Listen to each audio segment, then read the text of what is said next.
Hello, welcome back to Nine Little Aussies. I'm Chrissy. It's been a few days since I've picked up the camera. It's been a really busy week. We've got a couple of birthdays in the family this week, and we've just had a lot going on. We're helping our friends butcher their chickens, so it's just been super busy.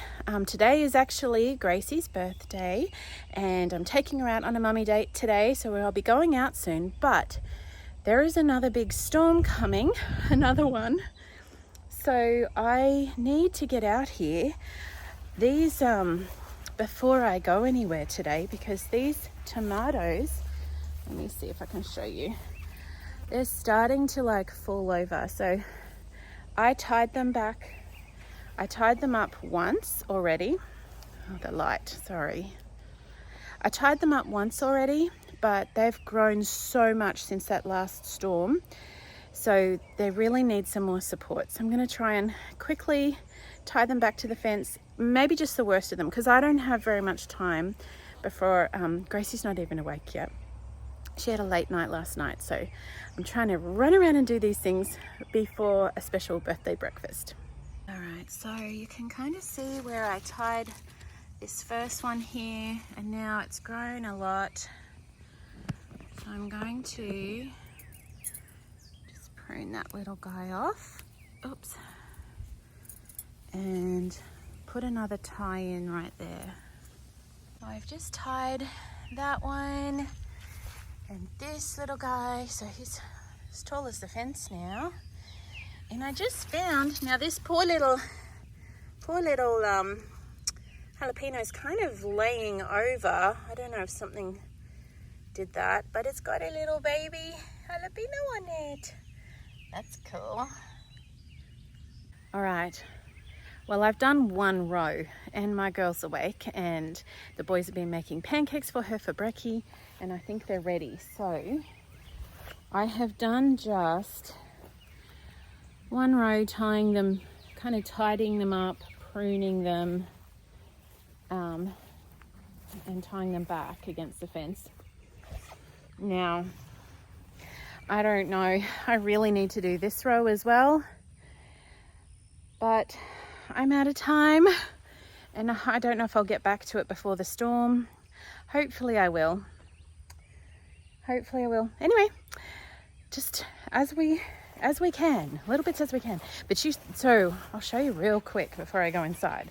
This one here is just kind of rocking along after all that rain. The basil, the dill, everything's coming up. The zucchinis have all popped up, and a bunch more seeds along here, a bunch of seeds over here. I think that's beetroot. So these guys are all coming along. So I will go tend to all of my exciting family things today, and I'll be back as soon as I can. Hey people, I wasn't going to film today. I'm as red as a beetroot. We're out here working. I'm just putting down wood chips. I'm putting more plants in this raised bed. I'm getting a bunch of weeding done around the tomatoes. We just went and got some more marigolds to stick around the tomatoes because I had a bunch growing but not quite enough. Anyway, I thought, no, I won't film today. I'm just gonna get in, head down, bum up and get the work done. But then I thought, well, maybe I'll just show you because I'm just about to thin these beans out, and a lot of times when people thin plants, they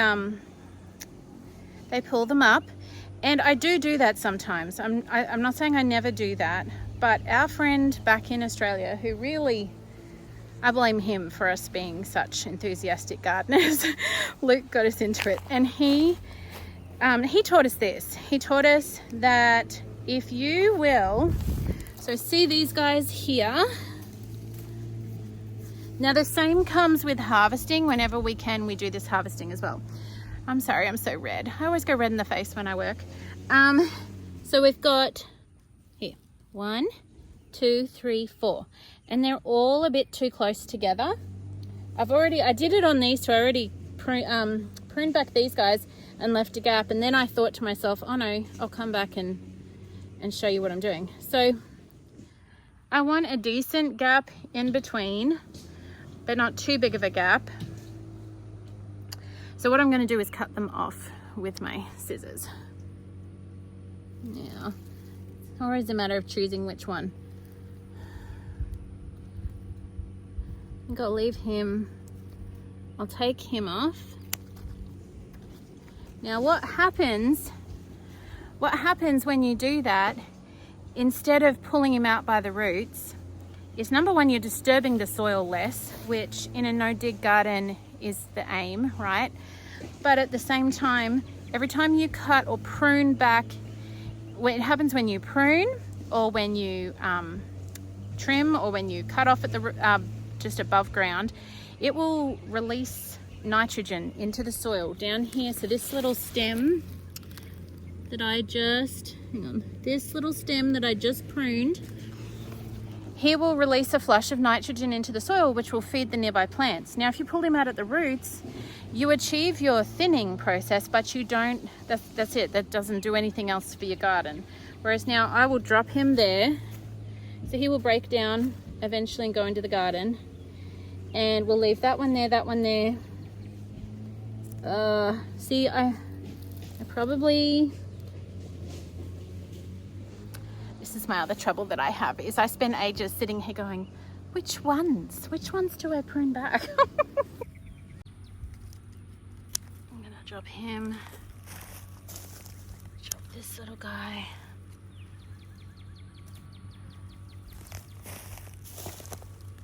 Drop this little guy.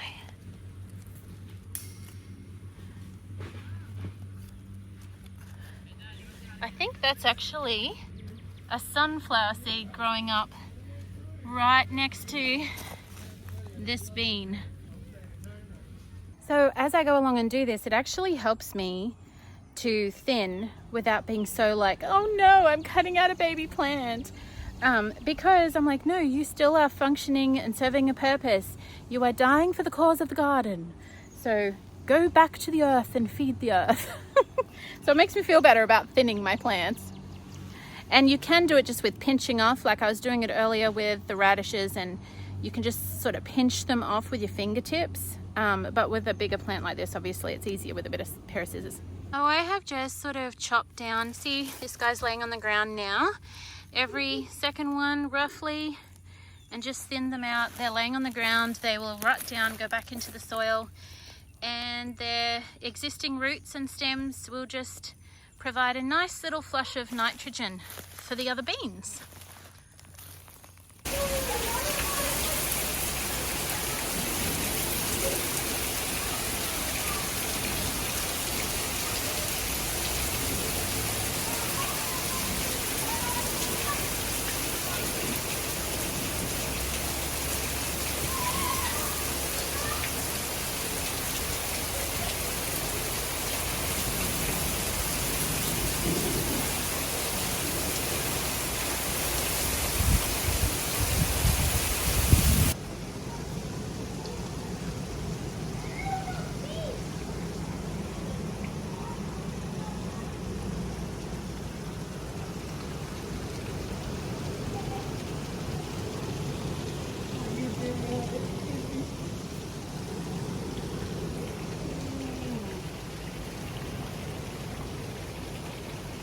Bit wet.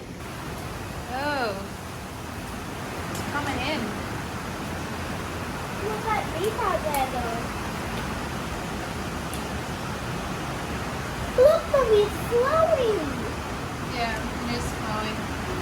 It's coming in there, I think. Maybe it's coming from up And I there. hope my seedlings are okay. It's They heavy. look like they're getting flooded. Oh wow, that's just running off of there. Oh wow.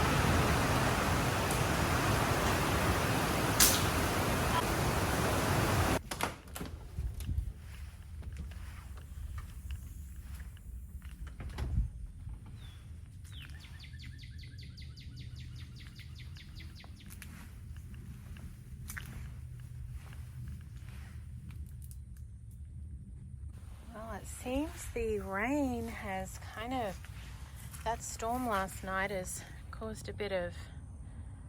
just a little bit of damage. Things laying down in here. It was very heavy. It's still really wet and muddy underfoot. These are all, look at this, all pushed over. Oh, this poor marigold. It's all laying down flat. It was wow, I didn't really anticipate it being this impacted. All laying down.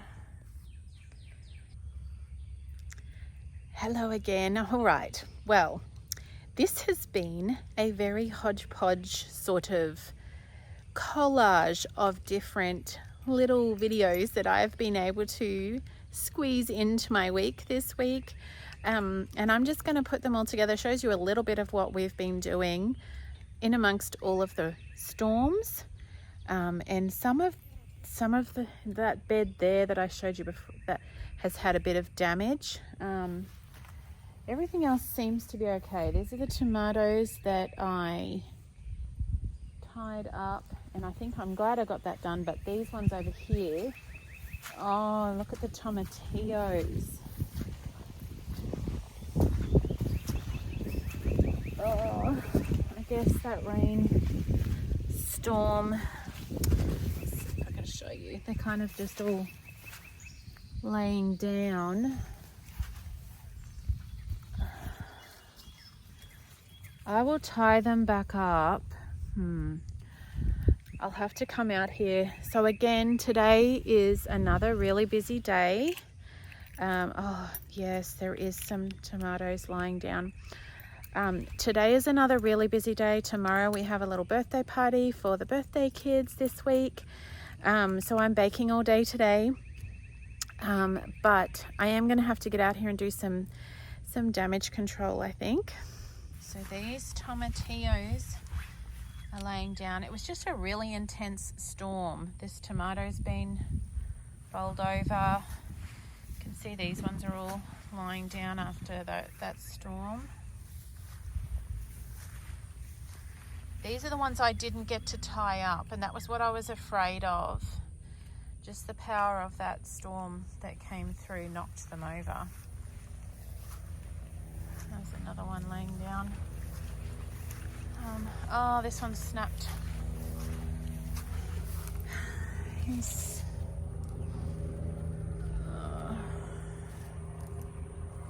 Yeah. I'll tie him back, but problem is I don't know when I'm going to... Oh, look at this. The corn has come up. I planted some corn here. All right, so look at these beds. They're going bananas. Going bananas. They're just popping out. It has been really hard. It's so wet. Really hard to stay on top of the lawn. So it's kind of half mown. But the canna lilies have come out. They are so pretty. These beautiful canna lilies. We had cannas back in Australia, but ours were red. I really like these. They're so pretty, all the yellow and orange. I haven't seen them that color before.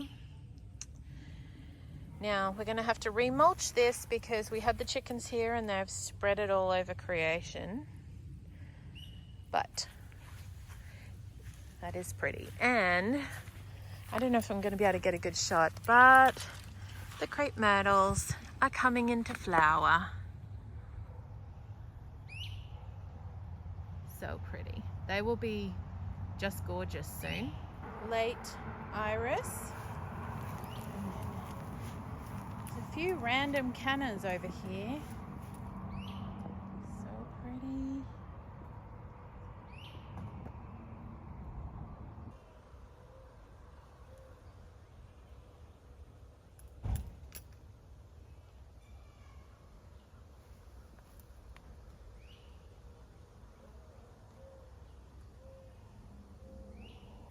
Again, the storms have been pretty hard on these roses. I mean, I'm not worried. They will bounce back. But we've had a lot of... I have missed out, I think, on some beautiful blooms that have just been coming in and then, you know, haven't formed properly, or they've just died off really quickly because of the intense rain. And then, looky here, this little hibiscus. I only just noticed this morning. And it's going to be covered soon because look at all those buds. Look at all those buds. It's quite beautiful. So that is about it for today. It's a funny little collage of videos and a bit hodgepodge. I'm sorry about that, but that's the week that it has been. It has been a bit hectic and it has been full of stop, start as we kind of try and work around these storms and all these life events we've got going on. But the garden continues to grow, and hopefully, I'm hoping those ones that got knocked over by the storm will make it. They'll stand back up again. So sunshine and raindrops to you wherever you are, and we'll see you next time.